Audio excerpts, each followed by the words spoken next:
Hey there everybody, Don Evans here from WatchReport.com, and today I have the Rotary Henley GMT in blue. So let me try and get over the specifications and everything else first. You're looking at a price tag in this variation of $285. There are other dial colors available, and there are also bracelet versions available. Bracelet versions run $330 straight from the Rotary website, which I'll have linked below in the description. This is a 41.5mm case. It is 46mm lug to lug, or length of the case, with 20mm lug width. It is 10.5mm thick, and though it doesn't say on the website, I believe it is a Ronda 515-24 GMT quartz movement. And of course it does have, I shouldn't say of course, because that shouldn't, you know, be an automatic, but it does also have a sapphire crystal.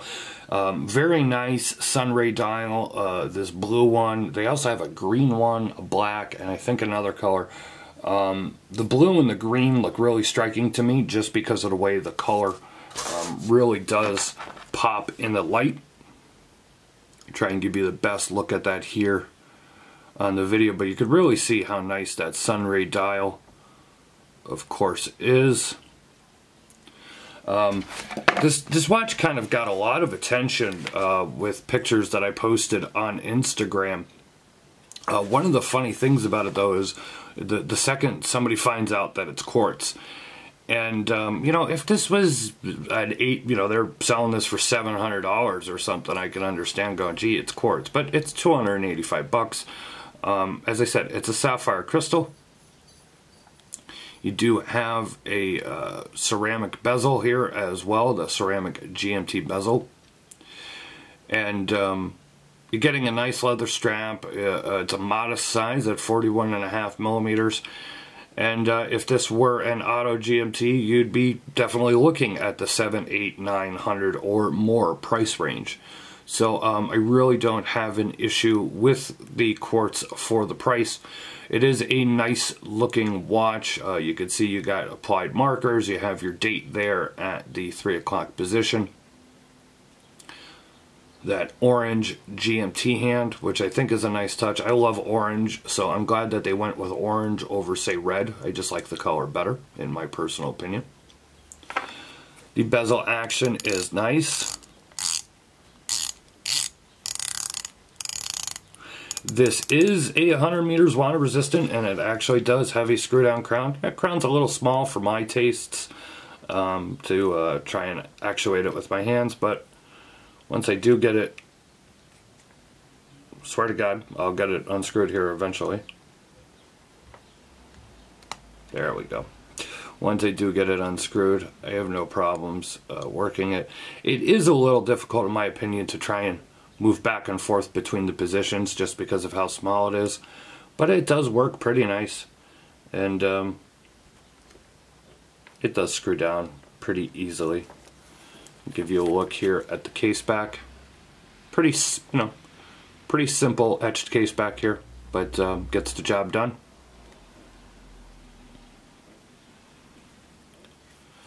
Take a look here at the side of the case. You could see that the side of the case here kind of it is all high polish, of course, but it donuts out, if you will, similar to Oris TT1 cases.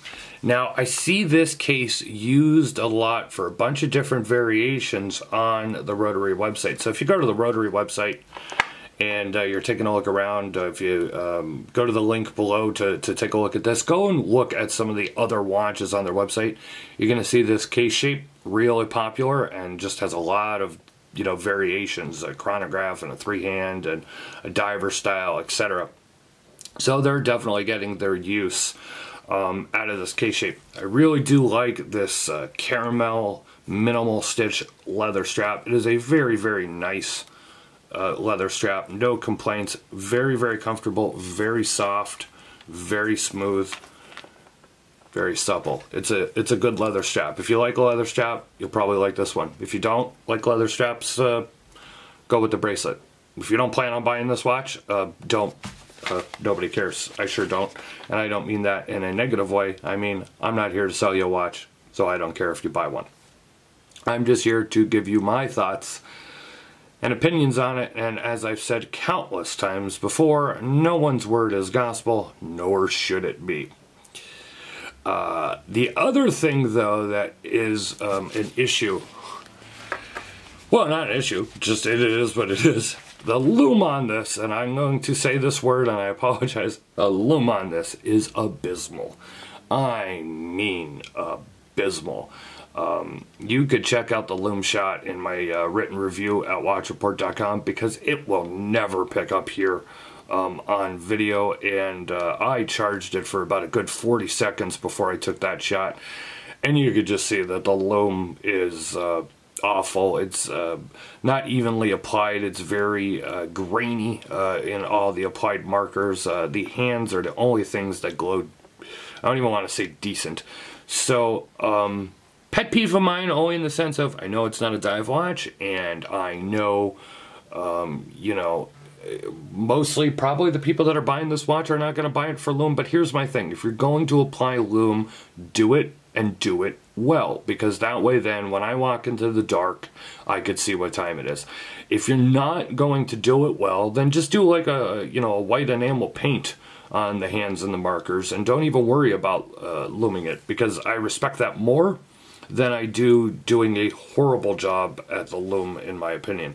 So if you are a loom junkie, if you are somebody that cannot live without loom, this one's not for you.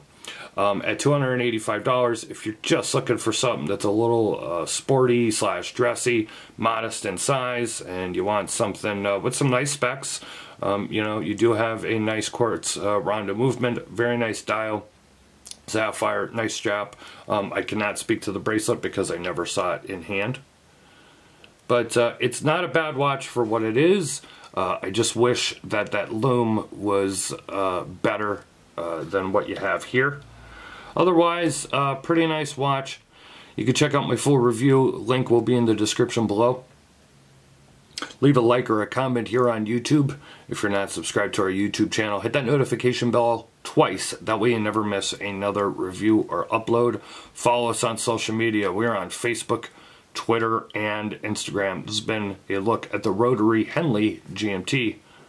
See everybody on the next video. Actually, I won't, because I don't see you guys. You see me. That doesn't work either. You don't see me.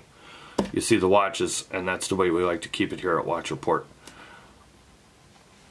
Thank you very much. Yep, this is what happens when you forget to include a wrist shot. So here's one on my 7.5-inch wrist before the rest of the review starts.